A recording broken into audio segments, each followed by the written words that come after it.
প্রিয়জনেরা, প্রভু যীশু খ্রিস্টর নামে সকলকে জানাই অভিনন্দন। আমার পেছনে নিশ্চয় আপনারা একটা বিশাল বড় পাথর দেখছেন। এই জায়গাটার নাম হচ্ছে ব্লু মাউন্টেন, অস্ট্রেলিয়া দেশের সিডনি শহরে। এই ব্লু মাউন্টেন আপনারা দেখতে পাবেন। আমার পেছনে যে পাথরটা দেখছেন সেখানে কি লেখা আছে? লেখা আছে অরফেন মাউন্ট। এর মানে তার কেউ নেই, সে অনাথ, তাকে সাহায্য করার কেউ নেই। আপনার জীবনেও হয়তো আপনার মনে হতে পারে যে আপনি একজন অনাথের মতো। আপনি বলেন, আমাকে ভালোবাসার মতো, দেখভাল করার মতো কেউ নেই, আমি একজন অনাথ। একবার সেবা কাজের জন্য একটা গ্রামে গিয়েছিলাম। সভাটা ছিল সন্ধেবেলায়, আর সেইখানে আমার প্রচার করার কথা ছিল। তাই সেখানে থেকেই প্রচার করার নির্ণয় করলাম। তখন একজন যুবক আমার সাথে দেখা করতে সেখানে আসলো। সেই যুবক আমাকে বলল যে আমি ছোট থেকে এই গ্রামে আছি, এই টুকটাক কাজ করি, কেউ যদি কাজ দেয় সেগুলি আমি করি।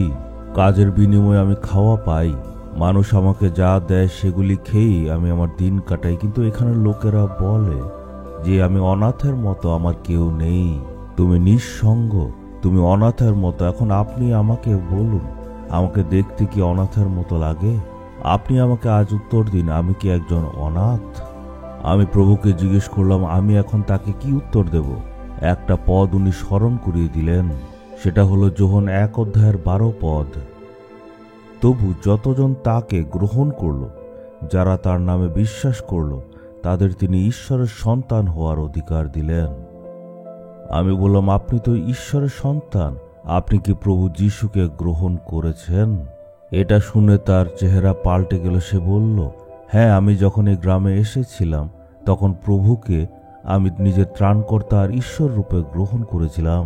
আমি বললাম, যেহেতু আপনি প্রভুর কাছে অর্পণ করেছেন, আপনি অনাথ নয়।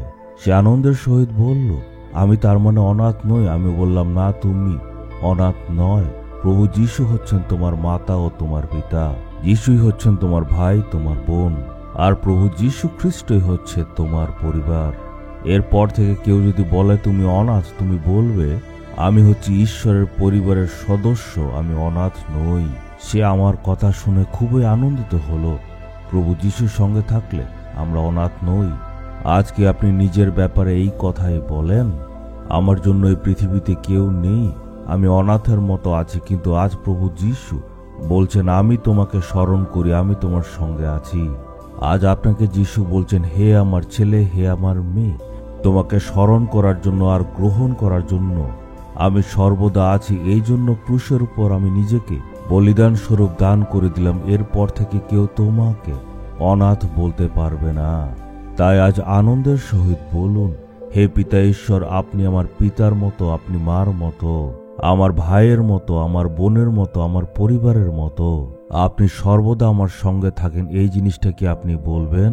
প্রভু যীশু, আমি অনাথ নই, আপনি আমার পিতা, আপনি আমার মাতা, আমার ভাই, আমার বোন, আপনি হচ্ছেন আমার সমস্ত পরিবার। প্রভু যীশুর নামে প্রার্থনা চাইছি।